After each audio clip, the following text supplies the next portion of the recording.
Hi, Jeff Lawton here, and I'm inside what I've been calling the chicken tractor on steroids. Except there are no steroids here. This is a naturally fed system. These birds have no input of grain. They're producing a very special high quality compost, and it's moving across the landscape, leaving the compost element behind it. Plus they're producing eggs and they're fattening as meat birds as well. We've made this system to fit inside an electric net. In some situations you wouldn't need an electric net, but right here they're right next to a food garden which receives the end result and is growing very abundantly. Let me take you through this system and explain to you how we've developed this so far and all the applications that this amazing system could have for organic growing worldwide and food, sustainable and security systems.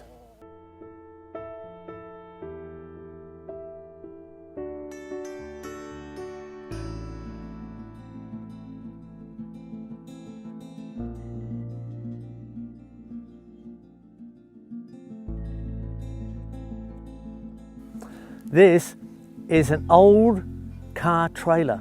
It was actually used by the farm for over 10 years on the road, and when it became unroadworthy and not worth repairing, we converted it here. It's a high-sided car trailer, so it holds a little bit of extra mulch inside it under their bedding. We've built a frame around it, we've put a roof over the top, we've put perches inside that fold up and a door that folds up, and we've built nest boxes on either side. So no matter which way it's facing, the chickens can choose the most comfortable side to lay their eggs. The comfort of the bird here is most important, because when we take the stress off the animals, we get more production. They do more work, they produce more eggs, we get a better result.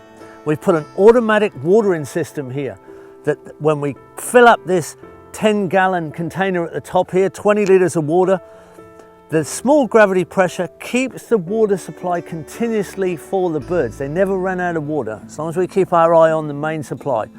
We've got shell grit. They've got free availability of shell grit when they're outside. This is the grit that allows them to grind up seeds, because birds have a gizzard, a muscle in their throat full of grit that they use to grind hard seeds. They get better feed that way. And then we've got a dust bath underneath. This whole system is mobile, so we can move away from the compost cages, compost tractoring our way across landscape, around a garden or through an orchard. And if it's not the type of garden or orchard we want, and we want to make a transitional conversion, this is a key hinge pin element that could really make that conversion much more dynamic and much easier.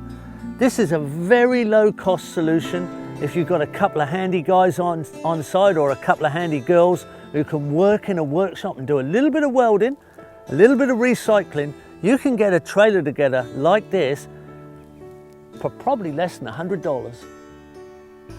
Here we have the bedding, and this has been in here about a week. There's bedding for the nest boxes, but the main ingredient here we're interested in is the bedding under these perches. Because the birds perch here at night, they're locked in, and they're continuously manuring this mixed mulch. And we're using paddock mulch off the fields. It's a whole mixture of different plants and herbs we've picked up from the fields and the pastures, and it's heavily manured by these birds every night, and they're actually scratching through it. And the nest boxes are on the side where we get all the eggs. This is the initial inoculum ingredient at the bottom of the compost cage. 8 a.m. Sunday morning, and our chickens are ready to start work. Here we go.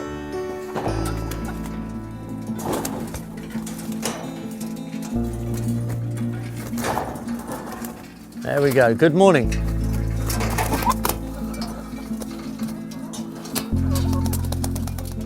So behind the trailer, we have this cage. We've made this up so it comes apart with solid pins here and falls apart. And this is what assembles the materials. So we've assembled materials in layers here. We've taken the bedding out that's been underneath their perches for a week, and that's the bottom layer. Then we've brought in other animal manures. We've brought in cow and horse manure from the farm, and we put that layer next. And then we've added food scraps. Our food scraps and food scraps from restaurants and fruit and vegetable shops in town. And we keep adding those. They're scratching through all this, and they're making this into the initial inoculum. It's then assembled as a compost, and week by week this cage is disassembled every week and a new assembly is made, leaving a completed compost outside our netted fence after 4 weeks. That can be turned 1 or 2 more times to make it a very high quality compost, but these birds have started this process. They're not only eating vegetables and some of the manures and fruit scraps and food scraps, they're also free ranging inside of here, and very importantly, they're eating macro organisms in the initial compost process. They're eating microorganisms, it would appear, as well as they scratch through. Their protein is coming from the composting event that we've facilitated here. And you can't see exactly what they're eating, but their protein content is very high, we would say. And the indicator is the quality of the compost that we get in at the end. And that's indicated later on in the garden production. We have here about 28 birds inside of this system. We have a roost that will hold 36 birds. We have 6 perches that will take 6 birds. Now, the perching of birds is measured by the stretch of a man's hand, roughly, a wide hand stretch. That's how much a bird needs on a perch. So if you measure your perches by a hand stretch from thumb to little finger, that gives a bird quite comfortable room for perching. Each of the perches here can perch 6 birds, and we have 6 perches. So this is a maximum chicken powered system of 36 birds, and that's quite a lot of scratch compost power. These birds have they've not been fed, no outside food apart from the food scraps for over a month now. And initially, having been fed on grain, they were kind of confused. They didn't know where they were going to get their feed, and they were looking a little bit as if they had to learn the process. But they started to scratch. One by one, they started to get in amongst the composting, and they started to work harder and harder. And they started to adapt. We've got another chicken tractor running on Food on Demand, tractoring in this garden next to us. And we kept a log of the egg production.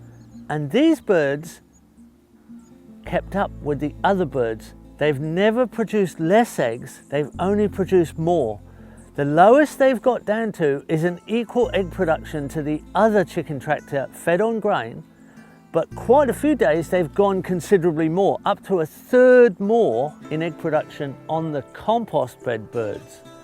Now their condition is not perfect, and they took a little while to adapt, but I don't think chickens are supposed to look like perfect birds.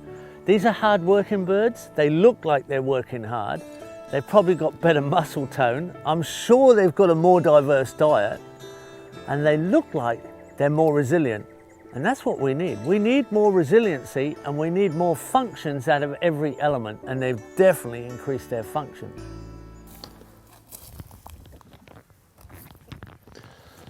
Now those are my compost chickens down there, producing compost, not being fed on any external chicken feed. And here's our baseline. These are our chicken feed, grain-fed chickens. They're preparing grain for us, but they're costing money to get that production. This is the baseline. This is the egg production comparison. Chicken tractors over there in compost production are older birds. There's less birds, but they've kept up with the equal egg production. In fact, they've gone past these guys on quite a few days. Here we go. Week 1. This has just been here 1 week. Now this way. Week 2. This is a week later. This is 2 weeks old, and the chickens have scratched it all out. We're going to reassemble it. Week 3. This has been here 3 weeks now. After the cage, we go on to our 3rd pile outside the cage. This is the 4th week, and this pile is going to turn outside the fence. And if it's turned again, it's going to be turned by us, not the chickens. This is going to go outside chicken influence. Yep. Everyone good? Yeah, everyone's good. Now we're moving down 2 cage distances. This is the move that gets us the product away from the chickens. This compost now is separating after this away from our chicken action. Yeah, so now we're going to start dismantling the fence, and we're going to move it down 4 meters. We're going to make a 4 meter move in the landscape. That's the size of the increment on this particular tractor. So you can see the chickens absolutely love it in there. They've got a fresh batch on the way. We'll keep adding food scraps to that every day because we have quite a large kitchen, and we'll keep bringing it in right up to the end of the week. This one's been a week now in process, and we now are going to do the turn. We're going to conglomerate this together, and all of a sudden the chickens are going to be really re-interested in this one. Then we're going to turn the next one and the next one and assemble all these heaps in our way, and the chickens are then going to deassemble them for us for next week's turn. The next turn mixes it even further, the next turn even further, and the last turn outside the fence we've got a finished product. So in about 30 days, 1 calendar month, we've got a finished product that could go straight on a garden. I think it's sievable at that stage. It could be turned into a sieved product and used for seed raising with sharp sand. You've got your initial product. Of course, you could turn it over a few more times, you could make it more high grade, but we're at the starting point of real fertility, egg production without much cost, and very high quality, nutrient dense organic food. One of the things you might have doubts about is the labour component. We've got a lot of people helping us here. We've got staff and interns speeding up the process just for this film. But if you go through the analysis, and I've made compost for over 20 years, I've done my 10,000 hours, I've mastered the subject of hand-built compost. I've taught Berkeley method, 18 days. It's one of the fast methods where you can see the event change in front of you and you do all the turning. And I've made many heaps. I've had up to 13 heaps turned at once by myself, 6 one night, 7 the next. And I know how long it takes to turn a pile. It's half an hour, 20 minutes if you're really fit, 45 minutes if you go steady. Let's say an hour at the outside to turn a pile. I could turn a pile in 20 minutes, a 1 cubic meter pile, but if you construct it, you then leave it for 4 days, and then you turn it every other day for 14. That's 8 turns. Call it 9 with a construction turn. There's at least 3 hours. If you take an hour to turn each one, it's 9 hours. But let's say I could turn them in 3 hours. Here, we fill the trailer up with mulch. We fill the cage up with the mulch of last week and the manure and the food scraps, and we add food scraps regularly during that week. Then we turn that pile. Then we turn the next pile, the next pile, and the next pile. There's only 4 turns in this event, maximum 5. So we've nearly halved our time to make the equivalent of a Berkeley compost heap, which is a very good aerobic heap, and it teaches you to compost. You see the event happening, but you do here as well, because you see it turn every week. And I can tell you that's a pretty good looking pile we've got at that stage. Now, if you add that up, you've halved your labour time over 4 weeks instead of 18 days. You've done 4 turns or 5 turns over a month. instead of 8 or 9 or 10 turns possibly over 18 to 20 days. But you've got 30 chickens producing 30 eggs a day. At least 10 eggs a day, that's 300 eggs. At 20 eggs a day, that's 600 eggs. 600 eggs in exchange that you haven't had to feed your chickens and a little bit of infrastructure. That makes this an impeccable system. But I would also say that that compost is a higher grade than most Berkeley compost, and it's a regular grade. And if you get your standard ingredients ready, which you will have locally, you've got yourself a recipe for a real sustainable element in amongst crop gardening and orchards. Welcome. Chicken tractors on steroids without steroids. Just good product all the way.